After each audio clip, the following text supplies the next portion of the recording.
आज हम बात करते हैं एक इंटरेस्टिंग स्टोरी की, जहां पे हमने डिस्कवर की एक एंटी मलेरियल ड्रग। बहुत साल पहले की बात है, जब लोगों को मलेरिया जैसी बीमारी के कारण अपनी जिंदगी से हाथ धो बैठना होता था। जब भी किसी व्यक्ति को मलेरिया होता था तो उन्हें बहुत ज़्यादा कंपकपी के साथ बुखार चढ़ता था, उन्हें काफ़ी पसीना आता था, और ऐसे में ज़्यादातर लोग इस व्यक्ति का इलाज ना करने कारण बोल देते थे कि अब तो इसकी ज़िंदगी भगवान के भरोसे ही है। एक ऐसा व्यक्ति पेरू के ही जंगल में, जिसको मलेरिया था, बैठा हुआ था और वो अपने बुखार से काफ़ी ज़्यादा परेशान था। तभी उसने देखा कि वहाँ पे एक पेड़ था जिसको सिंकोना का पेड़ कहा जाता है, इसी को जीज्यूट बार्क भी बोला जाता है।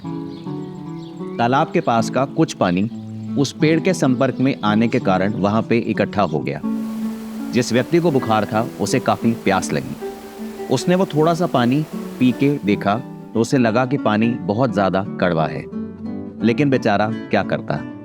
बुखार के कारण उसके शरीर से पानी का काफ़ी ज़्यादा लॉस हो चुका था और उसको काफ़ी तेज़ प्यास लगी थी। तो उसने उसी पेड़ के नीचे जो पानी इकट्ठा हो गया था, उसी पानी को, कड़वे पानी को पीना शुरू कर दिया।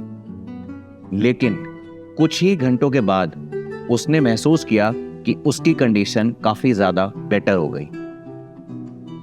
धीरे धीरे ये बात पूरे गांव में आग की तरह फैल गई, और फिर जिसको मलेरिया की शिकायत लगती थी, वो व्यक्ति उसी तालाब के पास उस पेड़ के नीचे इकट्ठे पानी को पीता और धीरे धीरे बेहतर हो जाता। तो ये बात भाई कमाल हो गया, इस तरीके से उस एरिया से निकलकर फैल गई। धीरे धीरे जब ये बात ज़्यादा फैली तो साइंटिस्ट ने इसके ऊपर शोध किया और उन्हें पता चला कि उस पानी के अंदर उसी प्लांट का, उसी पेड़ की जो बार्क है, उसी पेड़ की जो छाल है, उससे कुछ केमिकल्स निकलते थे जो कि मलेरिया के ऑर्गेनिज्म को मार देते थे। उन्होंने अपने शोध के बाद इस सिंकोना बार्क से निकलने वाली दवाई को नाम दिया क्विनीन। और हम सभी जानते हैं कि जब भी हमें कोई बहुत ज़्यादा कड़वी चीज़ खिलाई जाती है या कड़वी चीज़ के बारे में जिक्र होता है तो हम रेफरेंस के तौर पे भी क्विनीन का इस्तेमाल करते हैं कि साहब ये तो क्विनीन जितनी कड़वी है।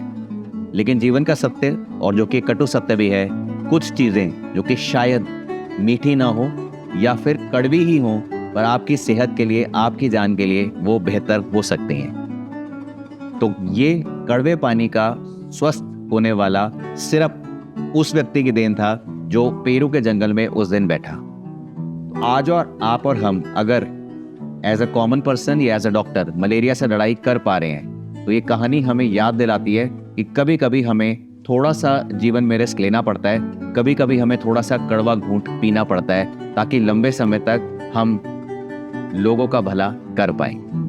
मुझे लगता है कि इस कहानी को सुनने के बाद हम सबको उस अननोन हीरो के प्रति अब नतमस्तक होना चाहिए और पूरे विनम्रता से उसका धन्यवाद व्यक्त करना चाहिए कि उसने पूरी मानव जाति को एक इतनी ज़्यादा भयंकर बीमारी से काफ़ी लंबे समय तक बचा कर रखा। अगर आपको कहानी पसंद आई हो तो चैनल को फॉलो करिएगा, वीडियो को लाइक करिएगा और शेयर करिएगा। चैनल में बने रहने के लिए और इस कहानी को देखने के लिए आपका बहुत बहुत धन्यवाद।